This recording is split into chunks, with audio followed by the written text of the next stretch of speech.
chain drug review, and mass market retailers video forum. Brought to you by the Emerson Group.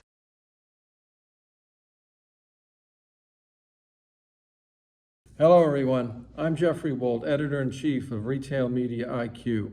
Welcome to a special edition of our video forum. Today we're here at the FMI Midwinter Executive Conference in Marco Island, Florida. And we're thrilled to have as our guest Krystal Register, Vice President of Health and Wellbeing at FMI. Great to have you with us. Great to have you with us here on Marco Island for Midwinter too. It's been a wonderful event. More and more consumers are beginning to understand the importance of the link between what they eat and how they feel, particularly in terms of long-term health. What are FMI and its members doing to foster that understanding? You're certainly true here that customers really are saying they are interested in their health, right? And we know from our consumer trends research that 76% of shoppers put at least some effort into choosing nutritious and healthy options as they navigate the grocery store. Mm-hmm. We do know, though, that 27% say they put a lot of effort. It's almost a third of all shoppers say they put a lot of effort into selecting nutritious and healthy options. Mm-hmm. So the food industry has responded with services and solutions, really, as customers navigate the store. And that's to help them shop, cook, and eat. So really, we talk about the grocery store being a destination for health and well-being. How are companies, including your supplier members, responding to this opportunity? Right. I mentioned solutions. So think about solutions. That could be anything from maybe helping us shop by providing, maybe it's a digital coupon for a new product we're going to try. Helping us cook. Teach me what to do with this seasonal vegetable. And then also eating, give me a meal idea. I'm not sure what to have for a family dinner. And really we find that answering that what's for dinner tonight has become a really, really interesting challenge. It kind of always has been, but now it's kind of more in the moment. I need to know now what's for dinner. So certainly providing solutions for meals and snacks, also services. How are we supporting customers across in the grocery store, literally across the entire grocery store? Maybe there's classes, and that could be a class on anything from a heart health, could be a class on gluten-free cooking, but maybe that's virtual, maybe it's a quick video, all kinds of classes, things like that, store tours. So providing those solutions, providing the services. But then also we're seeing, this is not just the grocery store, our retail members, product suppliers are also reformulating products. 80% of the products, retailers and product suppliers, because we're talking about national brands and private brands, have reformulated products. 80% of our retailer and product suppliers who responded to our food industry contributions survey said, yes, we are reformulating.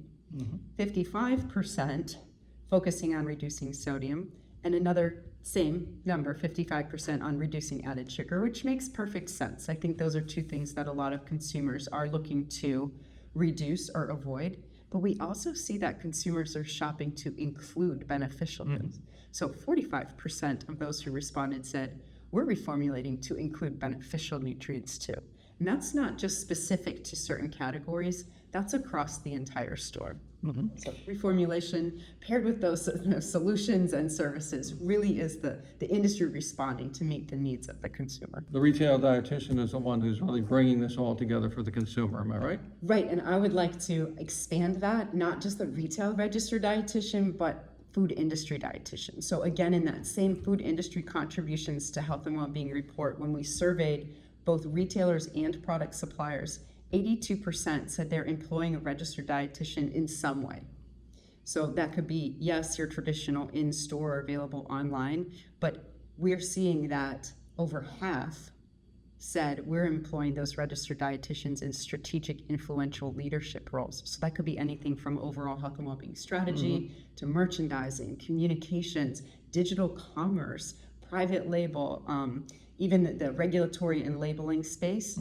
So a lot of really, really good work being done. I want to say that's kind of behind the scenes. So a lot of that work in those strategic roles by registered dietitians is now filtering down. So we may or may not even know that some of those nudges, the gentle nudge we want to give a shopper to include more healthful choices in the basket, may be coming very clear and present with a sign right in our face, or a notice on our app, but it may also just be behind the scenes in reformulation or labeling. And in some cases, the consumer can consult with a dietitian in store or online, am I correct? Absolutely. So the service of the services provided by registered dietitians too are varied as well. It could be a one-on-one traditional counseling situation. It could also just be maybe a quick class or a quick video that I see that a registered dietitian is providing. But yes, very available, and it's so nice because it's more comfortable to walk in the door to the grocery store or visit with someone online than it is to go into a doctor's office. Absolutely.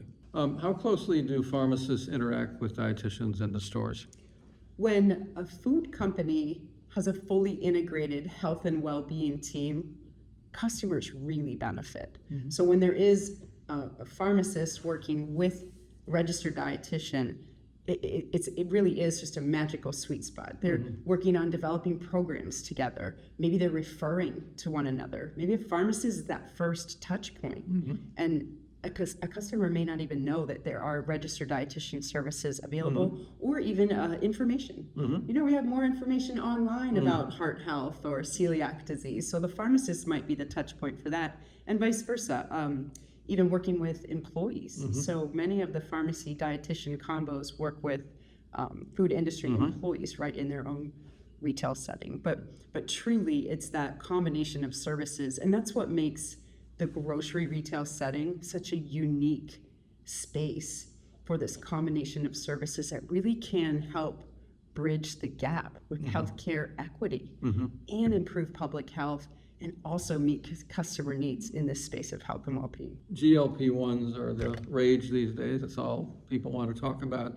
Maybe you can talk about the important role of dietitians in guiding the proper use of those medications. Sure, it's very important.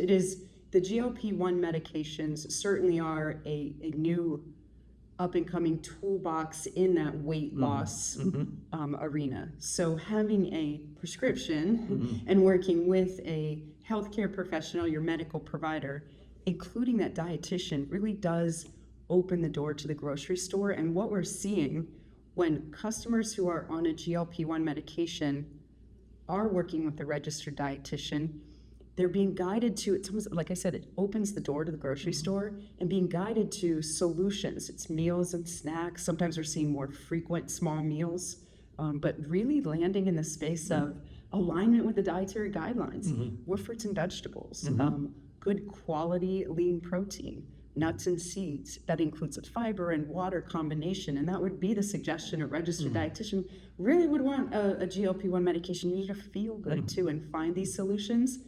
And we're seeing that there's even a trend towards an increased investment in food from the grocery store. I think it makes sense that initially it's more difficult to go out to eat if there's certain side effects or just a lack in interest. Sometimes we're hearing in food and just some very specific personalized needs. So finding solutions with the assistance of a nutrition professional to land at the grocery store really is just such a great spot for a GLP-1 medication user, just to kind of, it's the entire continuum of care. And again, if there's a pharmacist involved too in the retail space, that's just a wonderful combination. Krystal, you mentioned information, the importance of information. FDA has issued some new front-of-pack labeling proposed rules. How do you view that proposal? So this is a proposed rule, and I'll tell you, this is historic. We've never had a mandatory front of pack labeling. What you see on the front of pack now are voluntary labels. So with some exception there, but really in terms of front of pack nutrition labeling, and this is interpretive. So as a registered dietitian, there's nutrition challenges. The interpretation is based on 3 nutrients to limit, which are connected to chronic diet-related disease. So that would be added sugar, sodium, and saturated fat. It's very difficult as a registered dietitian to simplify the nutrition quality of one food product by just showing you whether that food product is medium, low, or high in those three nutrients still in it. I want you to also know about what's beneficial in that food. So that's an interesting space in terms of encouraging balance and helping someone really build an overall healthy pattern of eating. The other challenges simply come with the label and reformulating that label. This would land in that top third of the front of package in the primary panel display, a black and white nutrition info box that would be on every product in the market, as long as it was a big enough size. There's some exceptions. So we'll see what happens with that. There's, as FMI, we historically will comment, we get input from our members on this, and we'll provide meaningful comments. So we maintain close communications with the federal agency. And I think you were alluding to something we've talked about in the past, and that's that really nutrition is everything you eat and not just one item. Exactly, and this I think the space of medium might be quite challenging. An example might be a cereal, and there were actually two cereals in this proposed ruling. There's a wheat cereal with more sugar that would trigger high. However, that wheat cereal has fiber, high in fiber actually, a lot of iron, a lot of those positive nutrients, and then the other was a corn flake, unsweetened, so it was a low medium. So even if I said seek out low medium foods, you might miss out on that fiber, you might miss out on that whole grain. So it's an interesting, again though, working with a registered dietitian to really personalize that, really get at what you are looking for on the label to meet your own personal needs. Final question for you.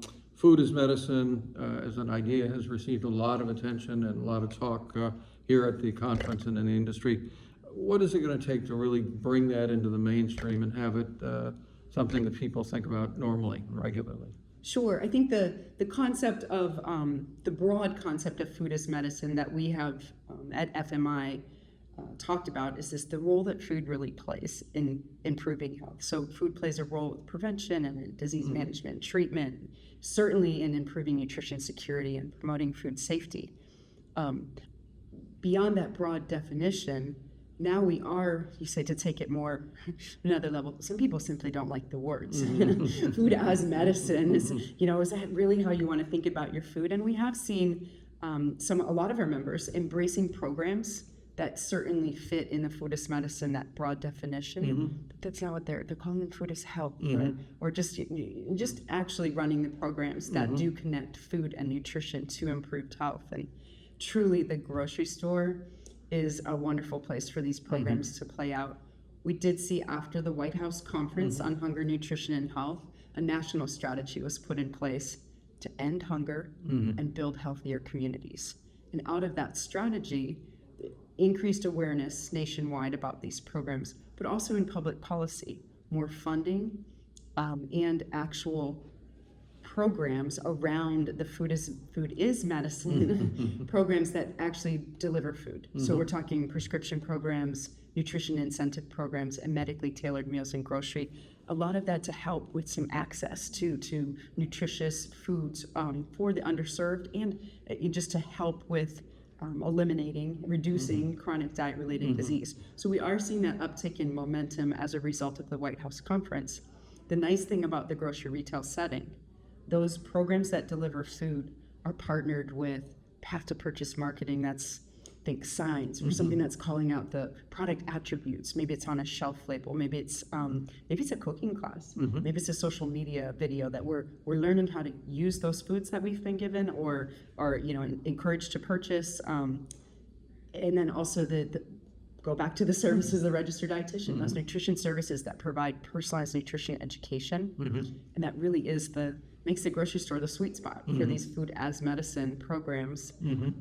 Return on investment and improved health. That's been proven when it all happens together. And that makes perfect sense, right? If we go pick up a seasonal box of food at the farmer's market, it's a little challenging. If we're actually redeeming rewards or incentives in the grocery store, or we're picking up our produce prescription in the grocery store, or we're getting a medically tailored food pantry box that's been put together by a retailer group of dietitians, and then we're getting the services that show us here's a great recipe your family might love, right? And let's talk about how this can help improve your own personal health. Just that great, it's like the community feel, right? That the grocery store truly provides. Yeah, no, that's a great goal, and I know you and FMI are helping bring it about. So thank you for your time today. Thank you for your insights. Absolutely. Thank you.